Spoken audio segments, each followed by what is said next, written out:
Hey guys, the last bullet journal video showed how I used time blocking and sticky notes to achieve work-life balance.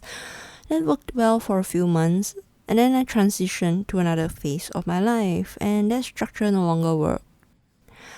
Now I wanted to use a new structure to suit my current lifestyle. So this month will be a more direction-oriented month.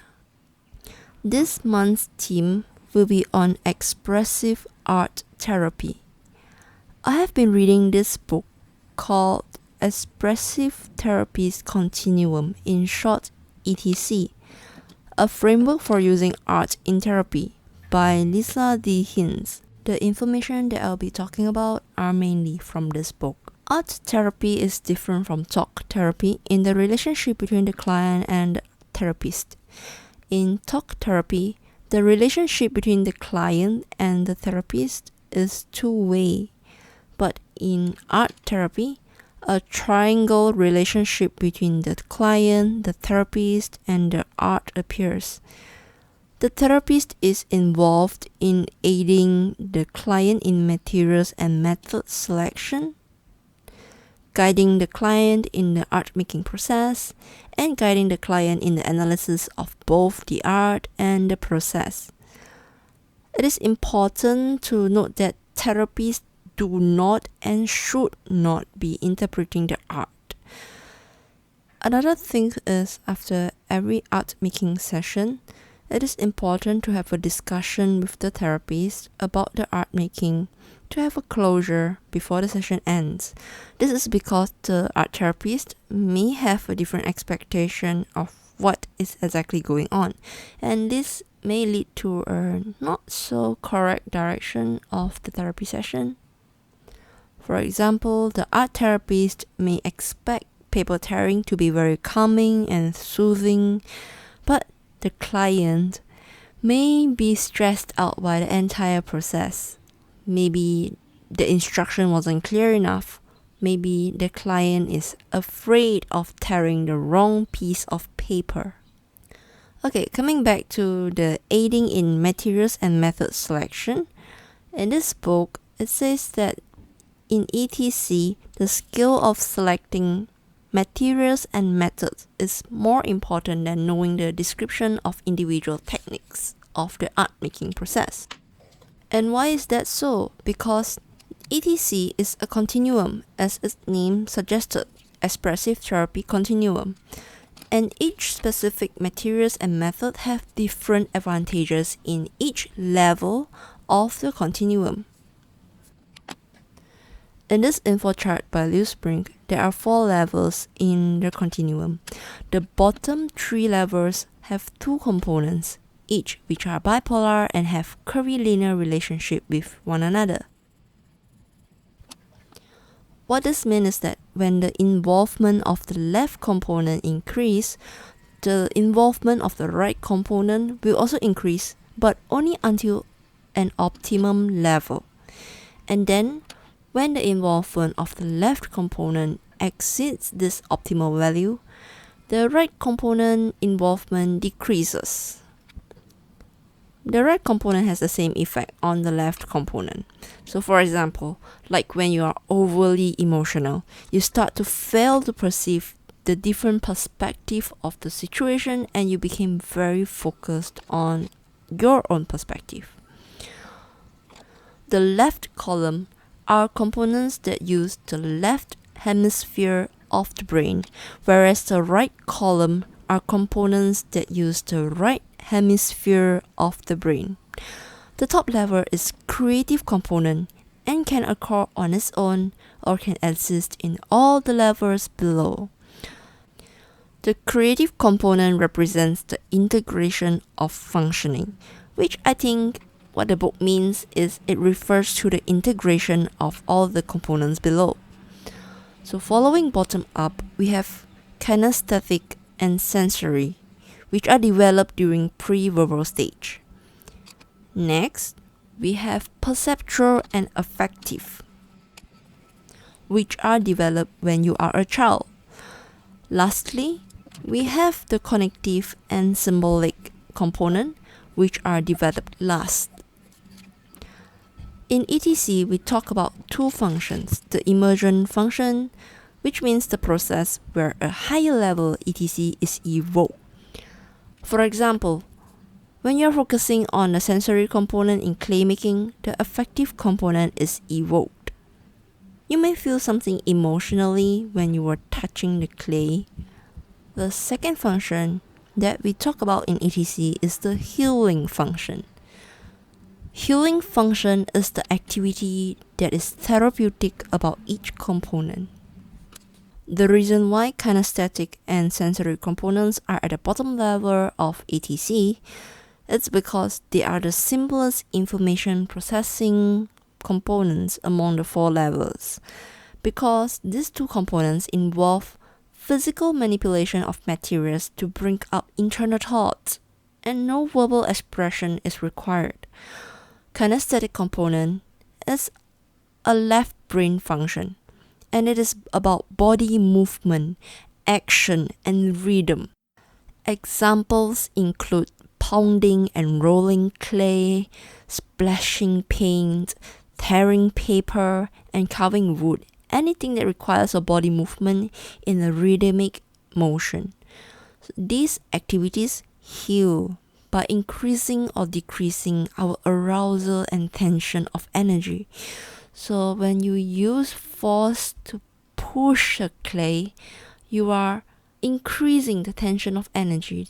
You're releasing the energy from your body. What I'm doing to create this page is tearing up pieces of paper and crumbling them up, gluing them down, and all of this involves action, body movement in a rhythmic motion. So I was actually using the kinesthetic component to create this page. On the other hand, the sensory component, which is a right brain function, gathers information from sight, hear, taste, smell, and touch without cognition overlay, which means you do it without thinking. Sensation is the basis of emotion and cognition. Activities of this component include stroking wet clay, using scented material, or just watching ink droplets spread, like what I'm doing now. Notice that this is similar to mindfulness, where all your attention are focused in the present on your sensation. The sensory component heals by increasing awareness of internal sensation, slows down the rhythm of your body, and maybe invoke memories. The next weekly spread is created using my perceptual component, which is a left brain component of level 2. Perceptual component picks up the 4 elements of visual representation, which basically just means lines, colors, shape, and sizes. We developed this component when we were children to relate information about the world around us. When we were kids, our art are mostly represented by simplified geometric forms that lose meanings when you remove that image from the artwork.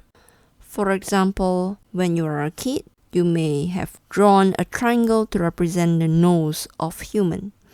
And when you remove the triangle from the artwork, it just looks like a triangle, it doesn't look like a nose at all. Similar to kids' art activities, connecting random dots, identifying images in scribbles, can evoke your perceptual components. Perceptual component makes us less emotional and provides a different perspective on the problem on hand. The next weekly spread is created using the affective component, which is the bipolar of the perceptual component. Affective component emphasizes on emotions and feelings. Emotions are merely temporary signals that tells us how to act in a certain surrounding. Unfortunately, some of us learned that emotions can be threatening and have adapted methods to avoid feeling emotions. The affective component can be evoked by using abstract images, fluid media, and vivid colors. During this stage, we can learn to access emotions safely and learn to identify different emotions within our body. The second last weekly spread is created using the cognitive component. We use the cognitive component to plan, solve problems, and make decisions. Similarly, in ETC, cognitive component involves processes that requires conscious effort to plan, solve problem, and make decision. Interestingly, only 1/3 of high school graduates demonstrate the ability to use formal operational thought, and many of those who can't do it never obtain such ability. Focusing on cognitive component teaches us to apply knowledge gained from one experience to other dissimilar scenarios. Like when you know that hot items can burn, you wouldn't touch a boiling kettle. You can evoke cognitive component by making collages that describe your problem, and then find solution from the collage that you have made. Or you can assess the cognitive component by drawing your lifeline, which means the timeline of your life events that stood out to you.